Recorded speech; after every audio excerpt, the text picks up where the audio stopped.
All right. I think we're officially live everywhere. Yes. Hi, everybody. It's Emily and Slice, and we're getting on here to do a little bit special live stream because today we launched a podcast. It's called Home Wreckers, and it is about our vinyl record, really your vinyl record collection that you see behind us.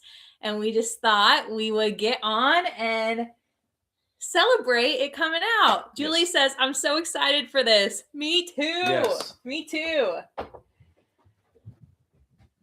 We have been planning this for a while. So it's exciting to finally share this with you. Oh, our cat wants to be in our live stream. Yes, she does. All right. Well, we wanted to do this in a special place. This is actually the record room, as I don't know if that's what we call it. That's what I've been calling it. Well, now. this room functions in a lot of different ways. So yeah, because this is where we rehearse as well. There's instruments everywhere. You can't see it from this angle, and in this way, and people like to generally hang out in here as well. That's true.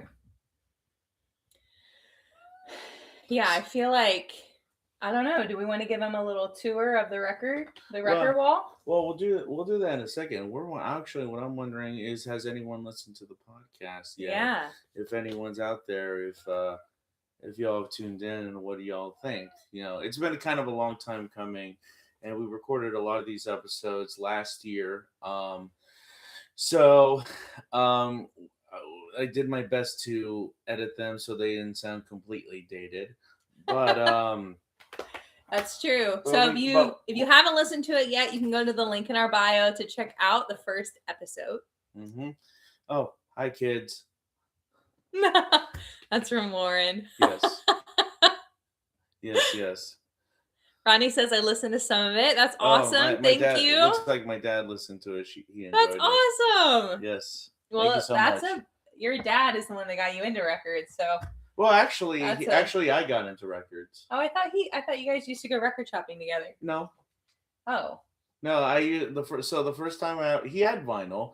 He had vinyl when I was growing up, but I never really listened to them. I actually didn't start buying vinyl until I lived in Chicago, and it was about, I think, the second year into my undergrad. And then I didn't buy a lot of vinyl. I only bought it very, very occasionally, but then I would buy it, and from there just kind of grew. I still bought CDs at the same time. I did that for probably until about 2018, and then I just kind of stuck to vinyl because you can't see it here, but I also have a big CD collection that is on this side of the shelves. This whole bookcase fills out the entire wall. I guess they can see from. I know. I'm gonna see. So these are all CDs. And then this is the vinyl collection. It's a little crazy. Yeah, but we didn't want to do a podcast out of the CDs because that would take too long. But I can tell you. I'll tell you this though. So before we delve into kind of talking about what we have been doing on the podcast. Oh, hi Nan. I'll tell you one of the first records I did buy. One of the first vinyl records I bought. When I was in Chicago, and I remember it very, very explicitly. So where is it? Here we go. And this would be a record we would definitely do an episode on. Is this Stevie Wonder, Songs in the Key of Life, one of the greatest songs of all time. It looks like I bought it for $12. That's like one of your first records? One of the first records I bought. Oh. Yeah. I think it might have been on the first vinyl purchase outing I went on, because I would buy CDs mostly, but then I buy vinyl here and there, and I bought this at the Exchange in Chicago. I don't know if it's there anymore, but that's where I bought it. $12. It's used. Yeah, I bought this, and then I just also bought a bunch of Tom Waits albums. That was kind of my bag, was just Tom Waits on vinyl. That was part of my personality at the time. So how do you have this categorized? Yes. So I've done it. I've done it a few ways. I reorganized it a couple times because why wouldn't you?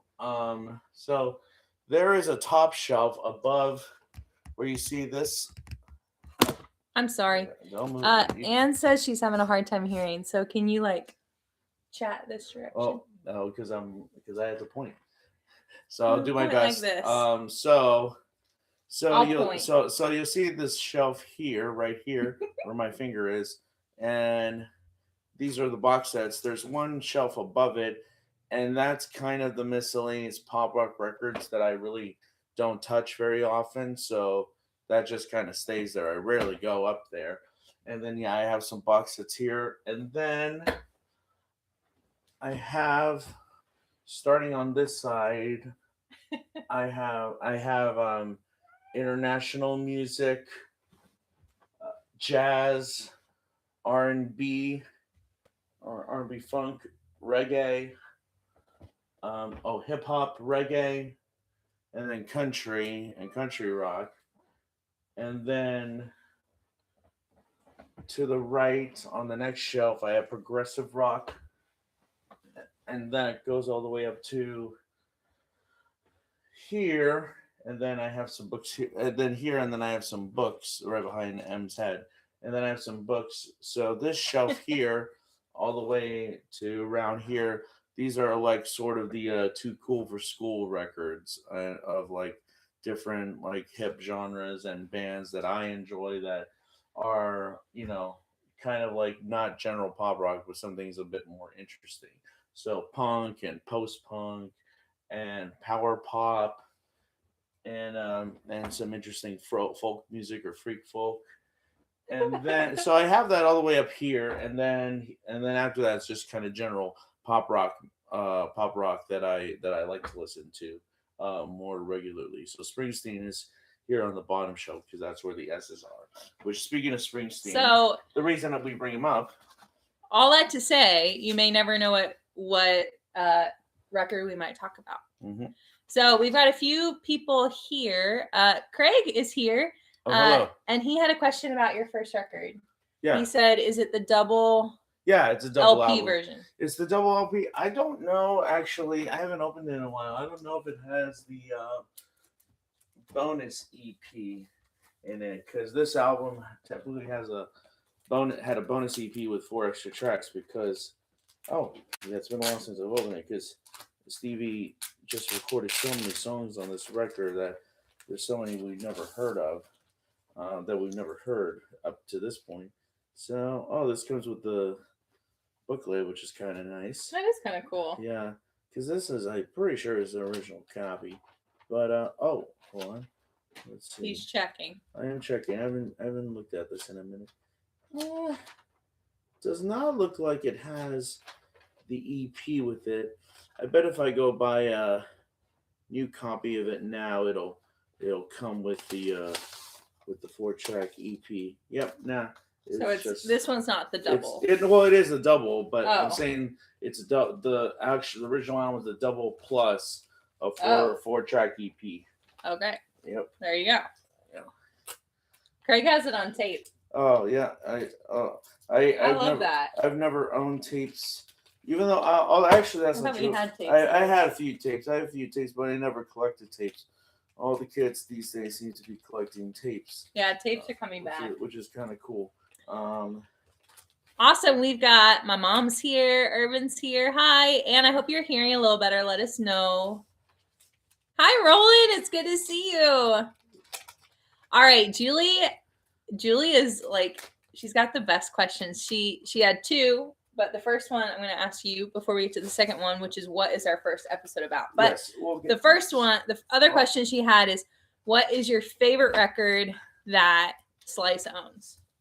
Hi, Nina. I don't know. I don't know if you know that. Hi, Maddie. I don't know if you know that because we haven't gone through the entire collection yet. I know, but I kind of want to know, to be honest. Do no, you know, I think your favorite? I think he's asking you. She's asking you. Oh, you're asking me my favorite in the collection? Oh, see, that's why we're doing this podcast, is because I don't know everything in the collection, and I would like to. So this is a great way for everyone to learn the collection, including myself. Yep. So, anyways, right. So the first episode. That's my drum roll. Yeah, they already know. Not everybody knows. Well, if they tuned in, yeah, that's true. So the first episode that we made, we decided to talk about this record, Nebraska, by Bruce Springsteen, which I also bought in Chicago. I actually bought this when I was first buying vinyl, this copy. And I want to read actually here. I bought this at Reckless Records in Chicago, 2013, 2014, and this I read this earlier, and it has like a really cool sticker here on the sleeve that they put in the record shop. It's not the album proper, but it says this. The boss recorded this masterpiece on his 4-track recorder. There is no saxophone or any sense of E Street indulgence to be found on this record. The record is bare, alarming, and chock full of some of the best songwriting that could stand up to the best output of a Mr. Dylan or Mr. Young. Bob Dylan and Neil Young, that is. Any kid with a 4-track in a bedroom or cabin in the woods should use this record as a template. Boss gets a pass for anything lame he ever decides to release because of this record. Timeless, classic, essential, you bet. That's really funny that it says that he gets a pass. That's a funny line. I mean, I don't think he's really put out anything lame necessarily, and I say that as a Springsteen fan. But this record is probably, I would say, is his most culturally significant, his most important record. And we talk about that on the episode. I will say, in editing the episode, you guys won't notice it, but there were like a couple things that I accidentally said that were accidentally inaccurate. So I made sure to, kind of cut that out.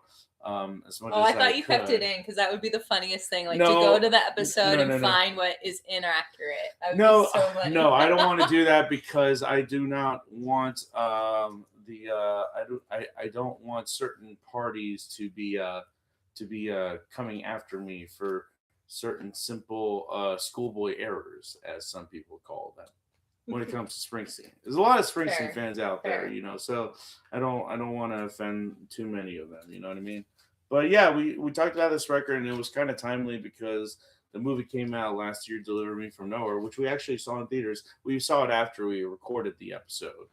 Yeah, we did. So if you've seen the movie already, you have to watch the episode because we talk a lot about the things that are actually in the movie. Well, we talked about the production elements. Well, and the reason and again, the movie came out after we did the episode, but it was based on the book Deliver Me From Nowhere by Warren Zanes, which I can't find my copy of, but I read that book actually, so I knew a lot about the Nebraska record from reading that book. Even and before reading that book too, but that's what the movie goes into. It goes into specifically making this record and the kind of tempestuous period and work it took to make it. Like one of the things I had to kind of edit out was that they mixed this record. They recorded everything to the 4-track. It's a 4-track recorder, but then they mixed it to this boombox that was like put underwater and then like somewhat resurrected, and they mixed the tape on there on this like underwater boombox, and then the biggest contention was trying to master it, because they tried to master it from the tape and it kept distorting, it kept being too loud, and then finally they figured out just using a really old school way of doing it, just following the needle on the mastering to the vinyl, and then lo and behold, it worked. Even the best recording studios in the world at that time couldn't figure out how to get this onto vinyl. So yeah, so I think the episode turned out pretty good. They're saying it's hard to hear on Facebook, so let us know if you're on Facebook if it's still hard to hear. Mm-hmm. We'll try and be a little louder. Craig says the best song on this is Atlantic City, which I think is your favorite. It is not my favorite, actually. It's definitely the most popular song on the album. That's the song that pretty much is a mainstay in the Bruce shows, along with Johnny 99. I think 99 is my favorite. That's your favorite. That was my favorite. Yes, I remember that. My favorite really and this is kind of a more recent favorite, is the song "Used Cars." I think "Used Cars" is probably my favorite off the record. This actually has the lyrics on the back, which is kind of cool. That's pretty cool. Yeah. So, but yeah, "Used Cars" is probably my favorite. But I tell you what, also consider the timeliness of this episode, or making the episode that came out with the Nebraska box set too, which included some of the unreleased demos and when they tried to record Nebraska Electric, attempted it the first time, and that's included in the box as well. And actually, my favorite from that demo, and I think we mentioned it a little bit in the episode, was a demo called Child Ride, which ended up being reworked into Working on the Highway. But the original demo is fantastic. And I teach songwriting during the day sometimes, and I always show that as an example of how how you go from demo to full production, sort of the evolution of a song. And it's funny because I'll show them Child Ride, and then what ended up being Working on the Highway, and like every time they're like, Child Ride's better. They're like, they like the demo better, even though it's completely different. So I thought that's always pretty good. And yeah, so this record definitely set a template for a lot of what would come afterwards. And because you mentioned in the episode, how it definitely influenced a lot of Americana. Yeah, I think that's really true. I'm going to move this closer because I think they're having a hard time hearing on Facebook. Oh, I gotcha. That makes sense. We'll just be really close. Yep. Yeah. So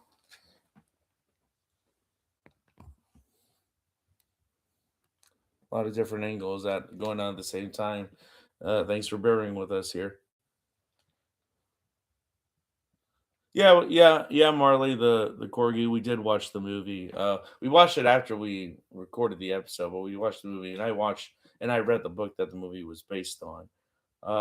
Ghost of Tom Joe. That's a really great record. We've listened to that record. I put that on the turntable once or twice. Youngstown is probably my favorite from that album. There's another one on that album that I really like too. Yeah. So hello, hello, hello. I'm glad that's all better. Yes, yes, yes, yes. Oh, can you still see the comments from Facebook?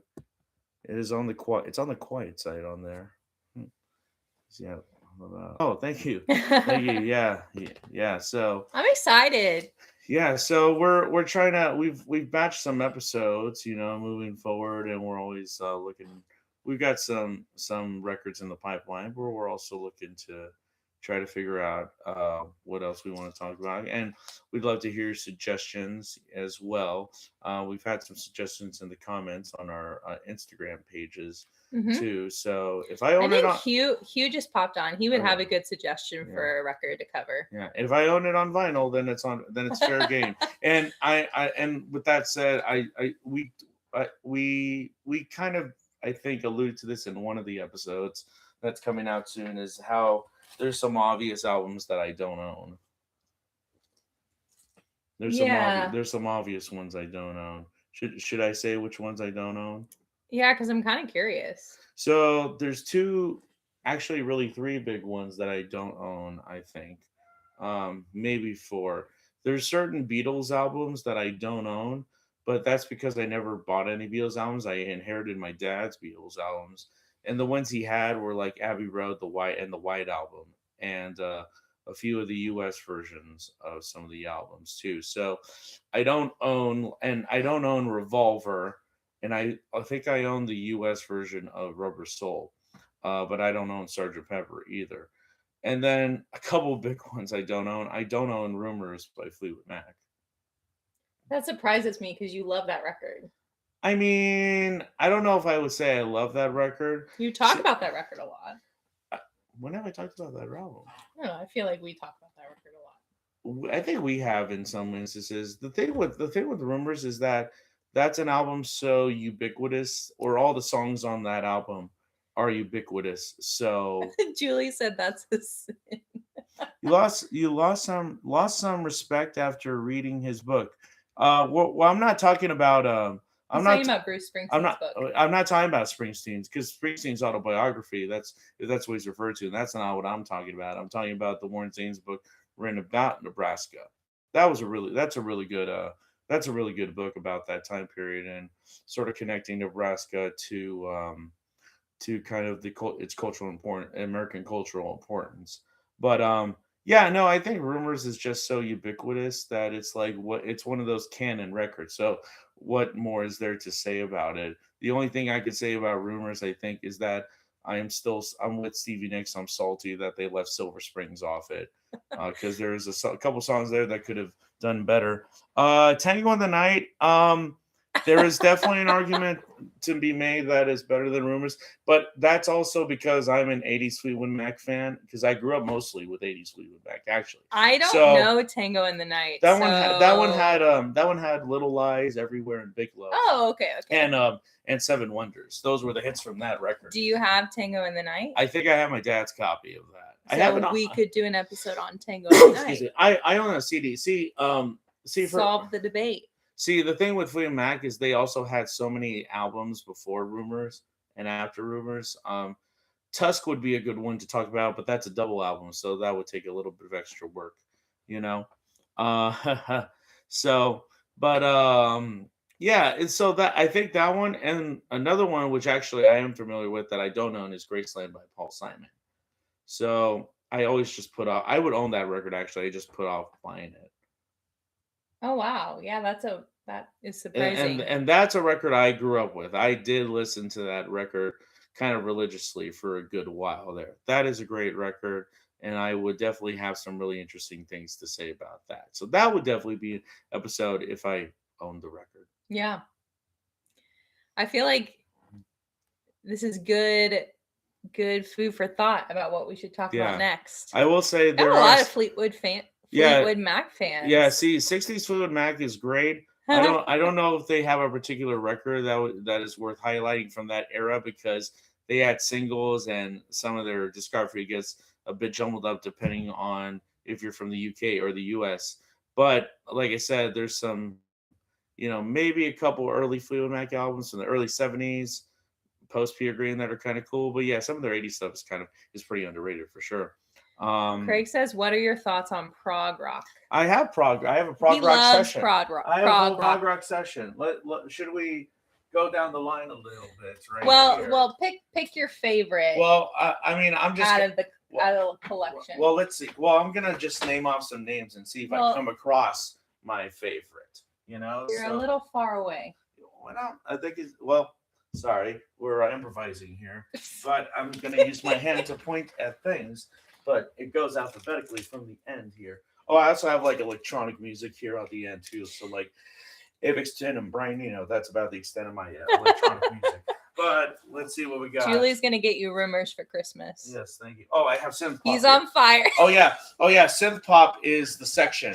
That's what I forgot. I have synth pop, new wave as its own. It's section the mad here. Scientist. Now you're seeing why we have to do a podcast about this. So I have a few Genesis records. I have some Gentle Giant, some Hawkwind. I even have some crowd rock. Okay, he says Gentle Giant, Hawkwind. For any of you prog rock fans, some obvious ones like Genesis, and Electric Light Orchestra, which we saw in concert. Yes, we did. We also seen Genesis in concert. So I would say, that's cool, and that your dad met Stevie Nicks. That's really cool. Hey, Ben, welcome. Hey, Magic. I once saw Lindsey Buckingham walking down Sunset Boulevard holding a yoga mat.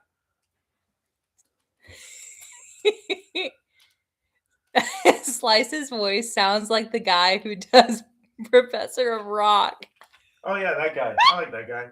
That's so real. Oh, my gosh, that's so funny. I know. See, I know this, and I love this about him, and I feel like I've been like, you need a podcast to talk about this.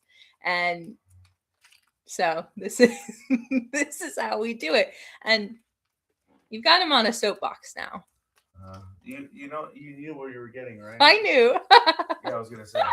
So, oh my gosh, that's funny. My dad smoked with Snoop Dogg. With who? With who? With Snoop Dogg. I mean, if you're gonna meet Snoop Dogg, that's the thing to do. I'm a little lacking in King Crimson records, but okay. Craig says I stay beside members of Gentle Giant. Oh yeah. I got some of their records here too. I've been collecting their new reissues with Steven Wilson remixes. So, Oh, we've got prog rock coming. So I love this record. This is the Here? Genesis Seconds Out album. Oh, good. Yeah. Woohoo! Go Hoosiers. Watch it. Okay, Oh, turn around. let me hold. No. Okay. Let me hold a that's record. Well, no, that's not the one I'm talking about. I'm talking about the one in my hand. Okay. So this is Genesis Seconds Out. This is a new reissue. I love this record. Some of the best drumming ever is Genesis. I grew up playing along to Genesis on my drum kit all the time. This is absolutely phenomenal. Craig, are you a Genesis fan? Genesis. Phil Collins is pretty much solely responsible for the drumming of Mike Portnoy from Dream Theater. I said what I said. We have not done a prog rock album yet on the pod. that would be to come. That would be a very interesting choice there.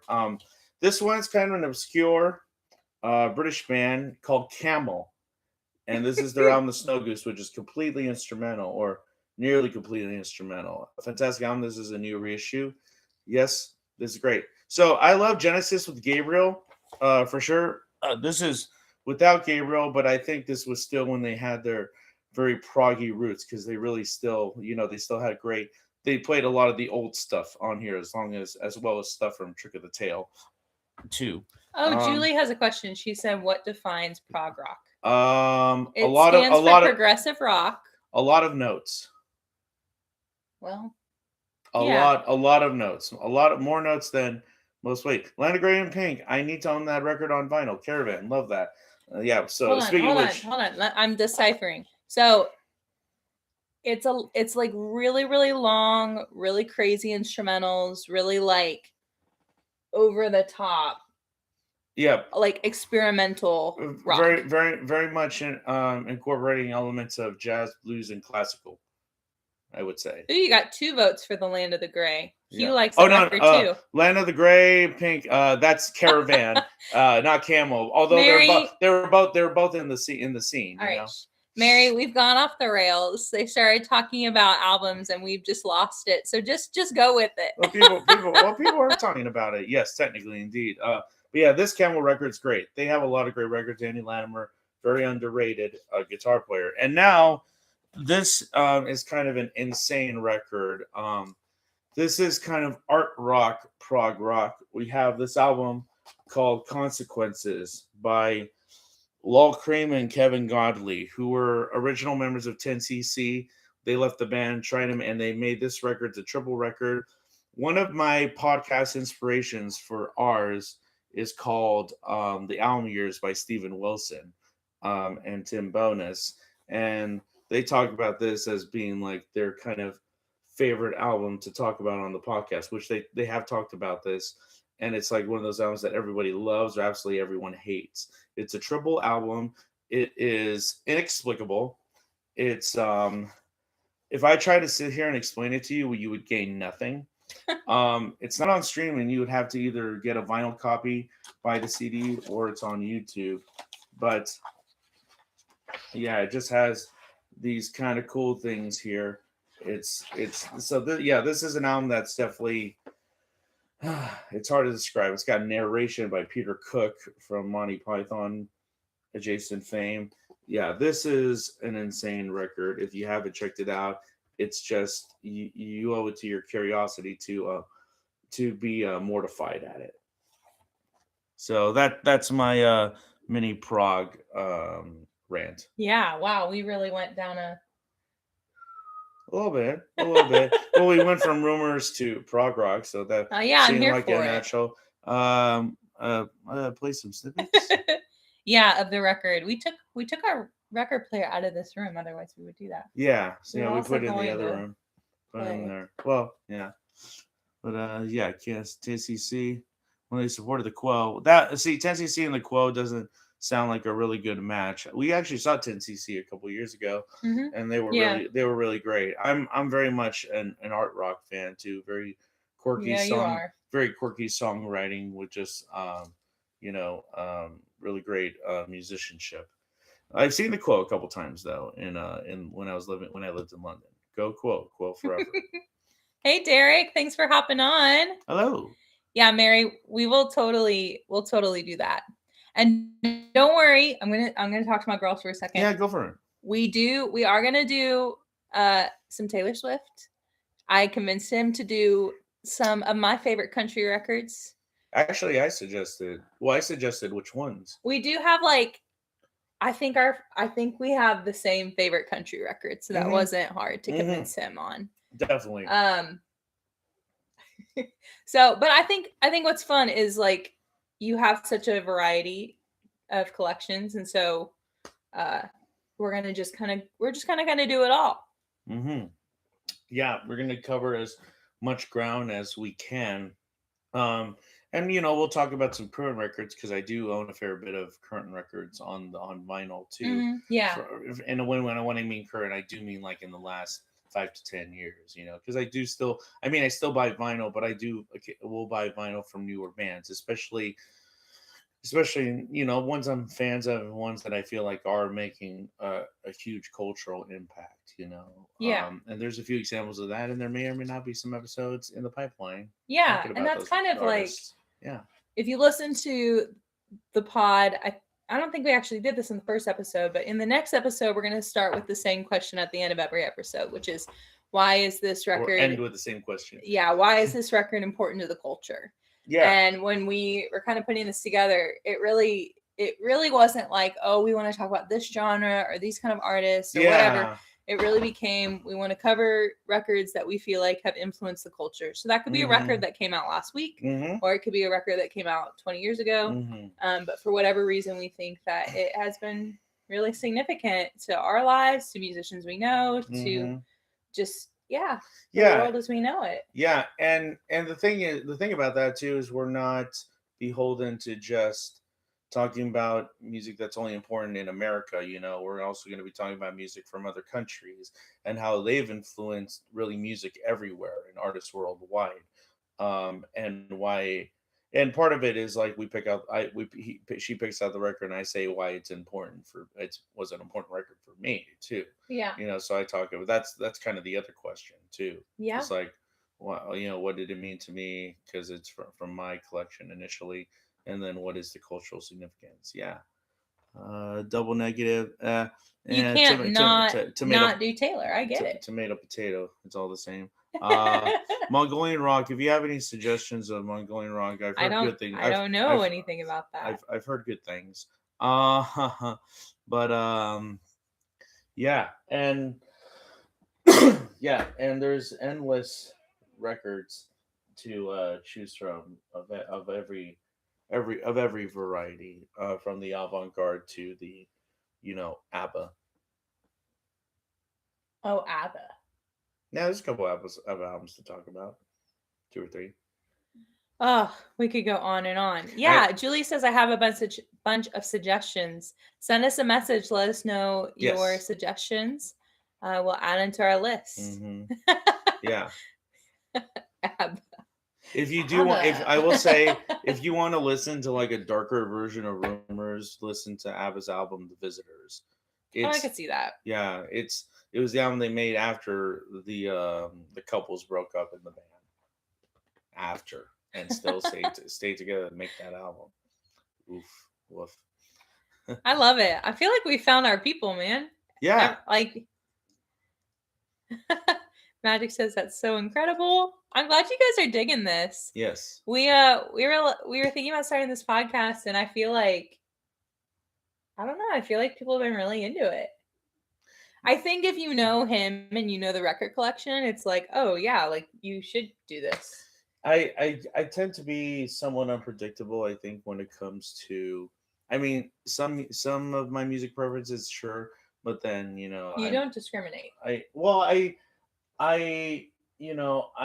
remember there's a band that I play in, and we did a gig in Cape Girardeau. We went to a record shop, and I bought a Bad Brains record from there, the DC all black punk band, and the drummer was like, "Oh, I didn't think you'd be a fan of that." It's like, yeah, exactly, so like that's what I mean. So I had the Bad Brains self-title. It's in the other one I was listening to the other day, but I have a couple of their other albums here too.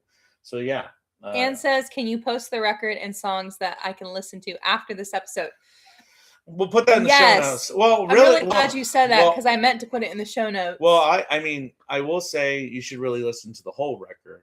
Is really what you should do because the whole record. I'll put a link. Yeah, the whole record from start to finish is where the experience is. Especially, I mean, I say especially on this record, but I think for all the records we're choosing, that's really the protocol. Yeah, and I'll remember. I knew I was forgetting something. I'll start putting links in the show notes to whatever record we're talking about, and that way you can listen to it after. Mm-hmm. Julie says, "Do you own any show tunes?"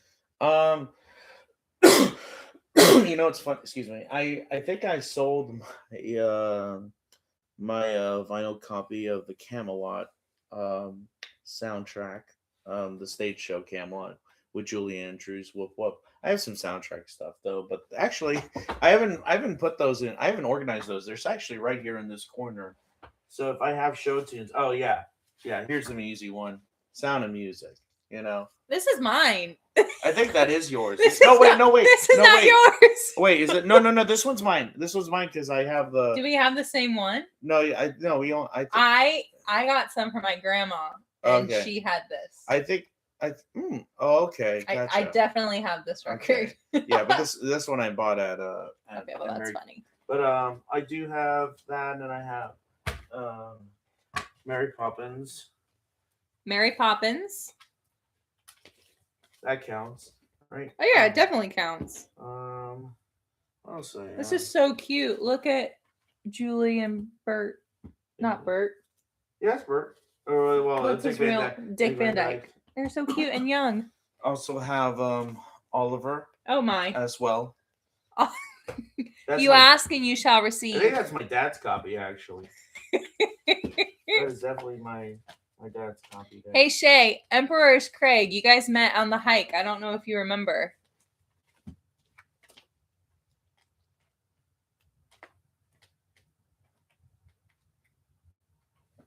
Well, that's pretty funny. Yeah. Yeah.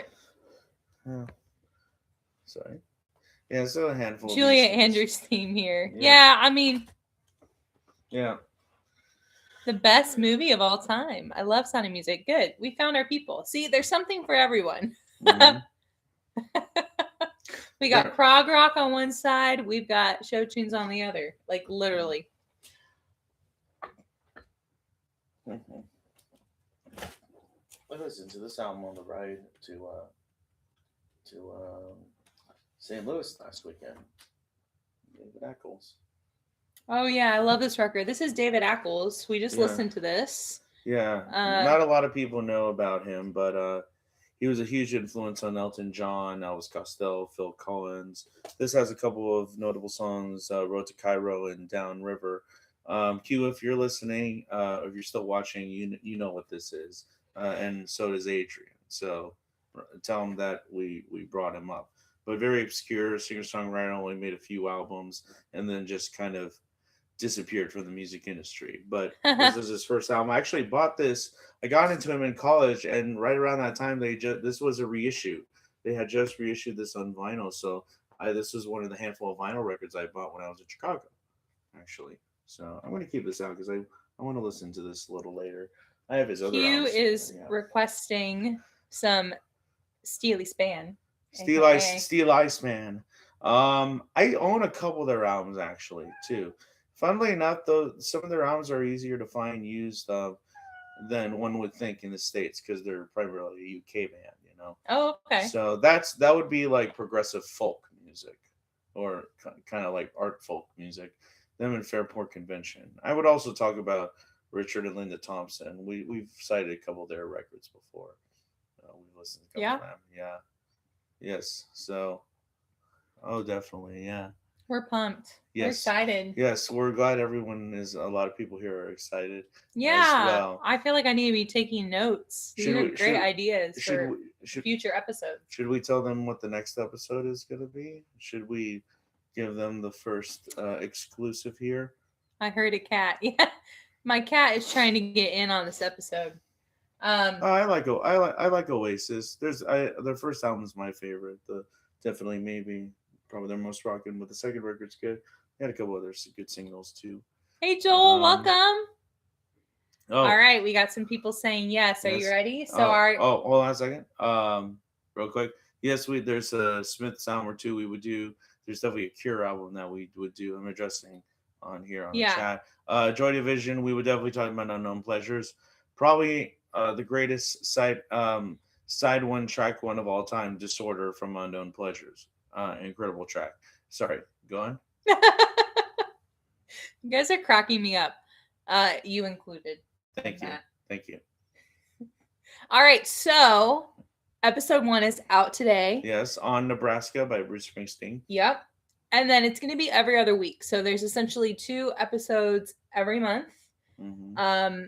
And so that gives everyone plenty of time to check out the first one. Yep. It's not overwhelming. Mm-hmm. And so the next episode 2, will not be out next week. It'll be out the week after. Yes. So on Tuesday. Week of February on Tuesday, which is February 10th. And it will be about... see if he has the record here. I might not have it here because we did take it out. I have several copies of that too.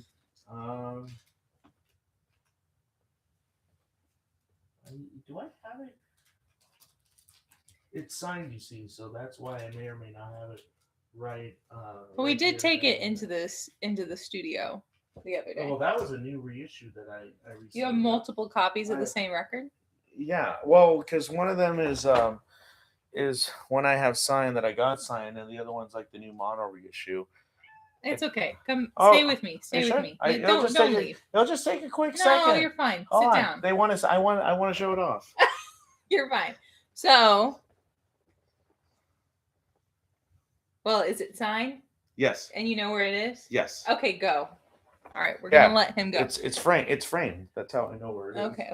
So the next record we're talking about is I'm gonna tell them. No. He wants to tell you so bad. Oh my gosh. All right, fine. I will answer Julie's question. What is the worst album on the wall? Actually, that might be a Slice question. I don't know enough about the wall yet. All right, he's found the record. He's brought it back. Yes. Success. Yes. And it is framed. So So this is the next album we were talking about. Odyssey and Oracle by the Zombies. Probably my top 3, top 5 album of all time, favorite album of all time. And I googled this record today. It has a 93% approval rate. Yep. So you can see it's actually signed. I got it personally signed by all the original Zombies, including the original album cover artist Terry Quirk. May he rest in peace. He was a good friend.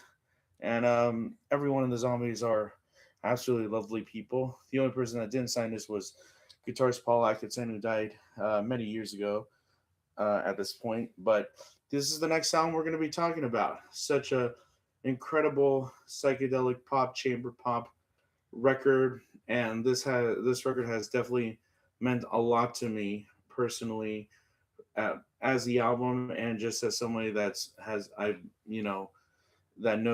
met the Zombies and knows a lot of people in that fan community. So, and it's a very dedicated fan community. So looking forward to talking about this record. Looking forward for y'all to be listening to us talk about this record. But definitely I definitely wanted this to be like one of the early episodes, because I definitely had a lot to say about it. And both of us did. Yeah. And plus, hi, Marcia. It's good to see you. And plus, they came out. We went to go see the documentary about the Zombies, Hung Up on a Dream, which is on streaming if you haven't checked it out yet. It's really great, really fantastic. Yeah. But yeah. So that'll be episode 2. Mm-hmm. I'm pumped about. Yep. I saw 2 really fun questions. Are you ready? Which one? Oh, did I not? Yeah, they have them while you were gone. Oh, what's the most expensive album I own? I do have an answer for that. I'm curious because non-box set, I will say. Yeah, I'm curious about your answer for this because it could go 2 ways. It could either be how much you paid for an album, like the most expensive one, or it could also be how much something is worth now, because he has a lot of signed things in the collection Yes. that are worth a lot, because like the zombies, for instance, some of them are gone. Yeah. You know, and so the value is high. Like he's got a guitar with almost all the monkeys on it. Like the value on that's pretty high. So I feel like those are two different ways you could think about that question. So which one is worth the most, and which one did you pay the most for? So my signed records are also on one of the top shelves. And actually my answer, what my answer is actually covers both of those points you made. So because I did get it signed eventually, but I didn't buy it signed. So I think the most I ever paid for a record all at once, I bought a high fidelity, original mobile fidelity version of the album Painted from Memory by Burt Bacharach and Elvis Costello, which for me is my favorite songwriting album of all time. That record, and I bought original mobile fidelity edition for it. That's the only way it was available in vinyl. They recently reissued the album in 2 LP set and box set, but I had bought this back in 2019 at a record shop in Columbus, and I paid $150 for that record. I think that's the most I ever paid. I never paid more than that for a single record. But I did. I think later that year, get it signed by Elvis Costello and by his keyboard Steve Naive, because he played on the record too.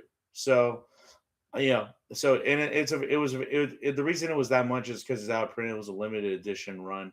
I think they only made like 1,200 copies of that LP. So that was the most I ever paid for a single record. I don't think I've ever paid anything. I don't think I've ever rarely ever. The only time I think I ever paid close to 100 was when I bought the Brian Wilson Smile LP used. Sure. Present Smile, and which will also be an album we would talk about on an episode, as well as that Elvis Costello record.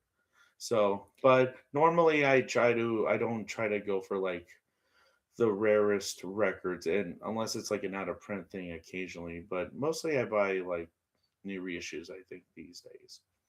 And then we had another question, which is, what is the worst album in the collection? What is the worst? I mean, there's definitely some albums that I like that are very unremarkable. Those tend to be the ones stuck in the top shelf here. I don't. I mean, I don't know if I per se own any bad albums. I definitely own like some interesting albums. Actually, I can tell you an interesting album that is objectively not good, but is definitely interesting. And that would be here. Oh, this album. Yep. Another Album Years podcast favorite, L'Amour by Lewis. Look at that. Look at that guy. Look at him. You know, so debonair, so suave. And he made this record, showed it to a recording studio, was like, I want to make an album. He made this album with ethereal keyboards. You can't understand a wink of what he's singing. He mumbles his words. It is undeniable. You don't know what he's saying, but there's something so entrancing about it. This is a reissue of the album from Line in the Attic a few years ago. I bought this used. Actually, I paid about $100 for this one because it was out of print as well. So, and it was sealed and new, so it wasn't like used, you know. But I found this on vinyl, and I listened to this album. It's on streaming as well. Yeah, I don't know. He just showed up and just made this record, and then made another one, and then like people discovered it in like crates and stuff like that, like crate digging. It just kind of gained some popularity over the years, and then Line in the Attic did a reissue of it. And there's definitely some things about it that are ahead of its time. But you know, it's like, what is he saying about what he's saying? He's like, it's like he's confident and nervous at the same time. That's what he sounds like saying. So I can relate to that. Yeah, I don't know if this is per se a bad album, but it's definitely a very interesting listen. What year did that come out? This came out. Oh man, I think this came out in. This is the reshoot. It originally came out 1983. 1983. Yeah, but if you listen to it, there are some things that were definitely ahead of its time. I think even right up to 1983. So this is definitely more of a curious listen than anything else. A curious listen. I don't think we necessarily do an episode on this album because there's like the information on this is so scattered, but it's definitely worth the curiosity. Yeah, that was a cool question.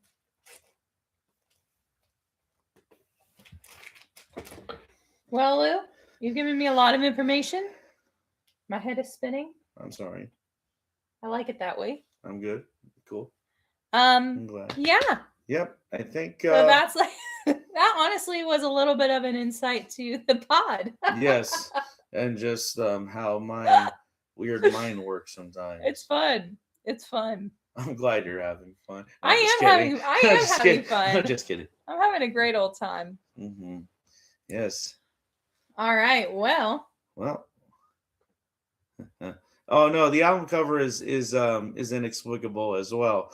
I'm not saying it's a I'm not strange album cover. I'm for with you on that. for that Lewis album. I'm not saying it's a good album cover, but it's definitely it definitely shows you what you're getting yourself into, and then completely letting you down.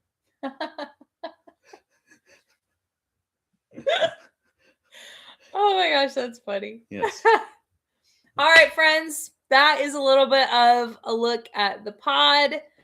You can check it out everywhere you get podcasts. It's out everywhere now. So go check it out. Follow it on your favorite platform. Let us know what you think. Mm-hmm. And yeah, we're just super excited. Thanks for sticking with us on this adventure and just letting us chat about something we love. Yes.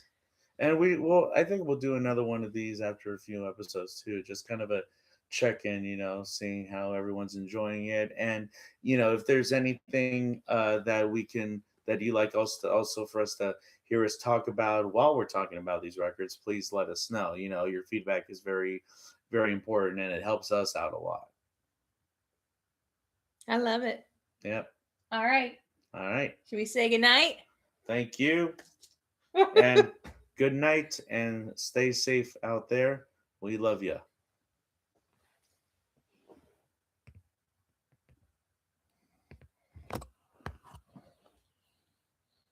Mm-hmm.